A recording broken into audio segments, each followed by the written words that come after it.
फिर से तस्वीरें दिखाइए और तस्वीरों के साथ साथ मैं एक सवाल आपसे कर रहा हूं, वो ये जो आपने कहा कि बिल्कुल ठीक, विपक्ष यहां आएगा या नहीं आएगा, इसके अलावा ये जो यात्रा है ये कांग्रेस पार्टी के लिए सबसे जरूरी थी, क्योंकि जो बार बार आरोप लगता था कि सड़क पर कांग्रेस पार्टी नजर नहीं आती, लोगों के बीच नजर नहीं आती, कम से कम इस यात्रा के जरिए राहुल गांधी ने वो जवाब तो दे ही दिया, लोगों को भी अपने साथ जोड़ा और बड़ी संख्या में कार्यकर्ताओं में भी जोश भरने का काम किया। चाहे जो भी आए, राहुल गांधी बार बार ये कहते भी रहे हैं कि मौसम का कोई भी स्थिति हो, मौसम का कोई भी संकट रहे, उस संकट से हम भागने वाले नहीं और रुकने वाले नहीं है। तो ये स्टेडियम जो है शेर कश्मीर स्टेडियम है और ये वही स्टेडियम है जहां से अटल बिहारी वाजपेयी जो पूर्व प्रधानमंत्री हैं, उन्होंने कभी जमहूरियत, इंसानियत और कश्मीरियत का नारा दिया था। तो आज उस स्टेडियम से राहुल गांधी क्या संदेश देके जाते हैं, इस बात पर भी सबकी निगाहें टिकी रहेंगी। तो कुल मिला जुला के मानिए कि आज स्टेडियम से कई सारे मैसेज मिलने वाले हैं। कांग्रेस के नेता किस तरह से मजबूती के साथ खड़े हैं पार्टी के साथ, और दूसरा विपक्ष के नेता किस तरह से कांग्रेस का साथ देंगे 2024 के चुनाव के लिए। तो तमाम सारे मैसेज आपको देखने को मिलेंगे इस स्टेडियम से, शेर कश्मीर स्टेडियम जो है श्रीनगर के। जितनी बेसब्री से इंतजार हो रहा है, राहुल गांधी यहां पर कितनी देर में पहुंचेंगे रवि?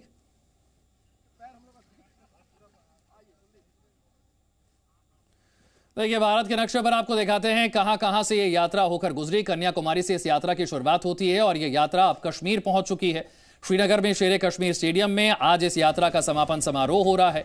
12 राज्य, 145 दिन और 4080 किलोमीटर, इस तरीके से ये यात्रा आगे बढ़ती है। 7 सितंबर 2022 को इस यात्रा की शुरुआत होती है और आज इस यात्रा का समापन समारोह है। कन्याकुमारी से तिरुवनंतपुरम, कोच्चि, इसी तरीके से नीलांबुर, मैसूर, बेल्लारी, रायपुर, जलगांव, इंदौर, कोटा, दौसा, अलवर, बुलंदशहर, दिल्ली, अंबाला, पठानकोट, जम्मू और फिर श्रीनगर पहुंचकर इस यात्रा का आज समापन समारोह। कुल मिलाकर 12 राज्यों से यह यात्रा होकर गुजरी। 145 दिन का वक्त लगा और 4000 किलोमीटर से ज्यादा यह लंबी यात्रा रही।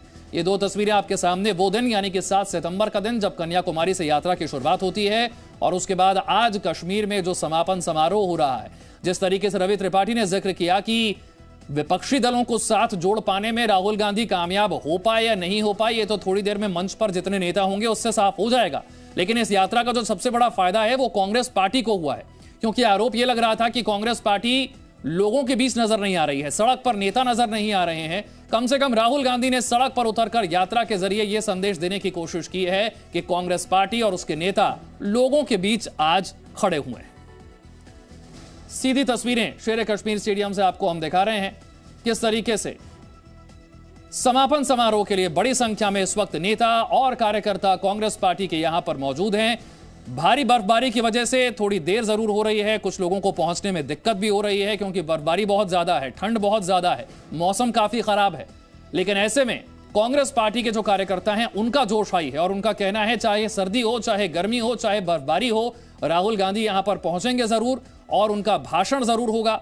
जब 145 दिन तक पैदल चलकर कन्याकुमारी से कश्मीर तक आ गए हैं तो फिर आज की बर्फबारी कांग्रेस पार्टी को और उनके नेताओं को रोक नहीं पाएगी, ये कार्यकर्ताओं का कहना है। कन्याकुमारी से यात्रा की शुरुआत 12 राज्यों से गुजरते हुए 145 दिन तक 4000 किलोमीटर चलते हुए आज इस यात्रा का समापन समारोह।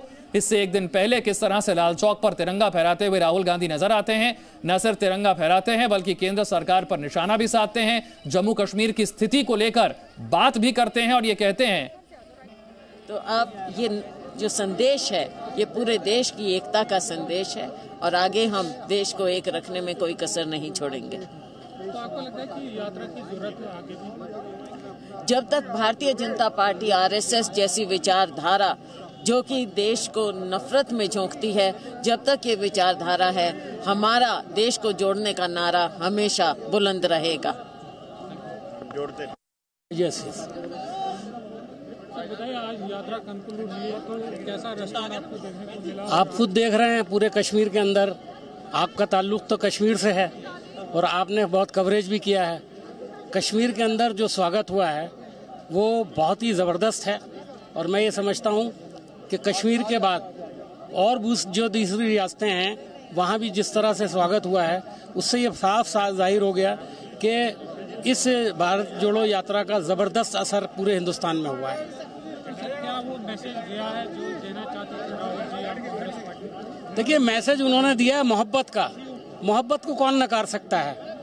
नफरत को नकारा जा सकता है, लेकिन मोहब्बत को कभी कोई नहीं नकार सकता। सबसे बड़ा मैसेज राहुल जी ने मोहब्बत को लेकर के दिया है कि कुछ लोगों ने नफरत की दुकानें खोली हैं, हम जो हैं वो मोहब्बत के बाजार लगाएंगे और आने वाले वक्त में देखेंगे मोहब्बत डोमिनेट करेगी, नफरत पीछे जाएगी। मोहब्बत डोमिनेट करेगी, नफरत पीछे जाएगी। इस यात्रा की थीम भी राहुल गांधी ने यही रखी है कि बीजेपी और आरएसएस जो है वो नफरत फैलाने का काम कर रहे हैं और लोगों के बीच प्यार बढ़ाना और भारत को जोड़ने का काम जो है वो कांग्रेस पार्टी और राहुल गांधी कर रहे हैं। यही मैसेज के साथ कन्याकुमारी से लेकर कश्मीर तक की यात्रा राहुल गांधी ने की है और बार बार बीजेपी और आरएसएस पर नफरत की बात को कहकर ही उन पर निशाना भी साधा है। केंद्र सरकार की नीतियों को लेकर निशाना साधा है। कल भी राहुल गांधी ने बार बार नोटबंदी का, जीएसटी का जिक्र किया, चीन का जिक्र किया। चीन से बढ़ते हुए तनाव को लेकर आरोप लगाया कि केंद्र सरकार चीन को लेकर झूठ बोल रही है और सच नहीं बता रही है। लाल चौक पर तिरंगा फहराने के बाद यह भी कहा कि कश्मीर के हालात अगर इतने अच्छे हैं तो गृह मंत्री क्यों नहीं जम्मू से लेकर लाल चौक तक की यात्रा करते हैं पैदल। राहुल गांधी ने किस तरीके से केंद्र सरकार पर निशाना साधा था और उसके बाद बीजेपी ने किस तरह की प्रतिक्रिया इस पर दी, यह आपको सुनवाते हैं। In the country who's under the impression that the Chinese have not taken any land from India. I recently met some ex-army people, and even the Ladakhis have clearly said, delegation from Ladakh clearly said that 2,000 square kilometers of Indian territory have been taken over by the Chinese. They also said that many of these patrolling points that used to be in Indian territory are now firmly in Chinese hands. I keep repeating that the approach the government is following by completely denying that the Chinese have taken our land is an extremely dangerous approach and is going to give them confidence to do even more aggressive things. I think the way to deal with the Chinese is to deal with them firmly and to be very clear that they are sitting on our land and it is not something we're going to tolerate. ये किस basis पे आप कह रहे हैं कि opposition बिखर चुकी है? नहीं, देखिए, जो ऑपोजिशन यूनिटी आती है वो बातचीत के बाद, कॉन्वर्सेशन के बाद, एक विजन के बाद आती है। और ये कहना कि ऑपोजिशन बिखरी हुई है, ये सही नहीं है। जरूर ऑपोजिशन में डिफरेंसेस हैं, जरूर ऑपोजिशन में बातचीत होती है, बट ऑपोजिशन एक साथ लड़ेगी, एक साथ खड़ी होगी और विचारधारा की लड़ाई है। जो एक तरफ आरएसएस बीजेपी वाले हैं और दूसरी तरफ नॉन आरएसएस बीजेपी की फोर्सेस हैं। In the country who's under the impression BJP RSS ने एक विजन दिया है, नफरत भरा, अहंकार से भरा। हमारा विजन, जैसे मैंने कहा, नफरत के बाजार में मोहब्बत की दुकान वाला, भाईचारे का विजन, एक दूसरे को इज्जत देने का विजन, गले लगने का विजन। श्रीनगर में लाल चौक पे तिरंगा लहराया है, अच्छी बात है, लेकिन राहुल गांधी, मैं आपसे एक बात जरूर पूछना चाहूंगा कि आप इतनी शांति से तिरंगा लहरा पाए, हुआ कैसे?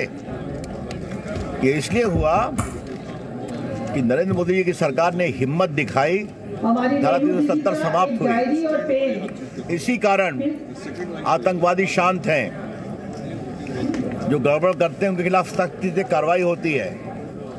आज कश्मीर में आतंकवाद के प्रभावित गांव में भी तिरंगा लहरा रहा है।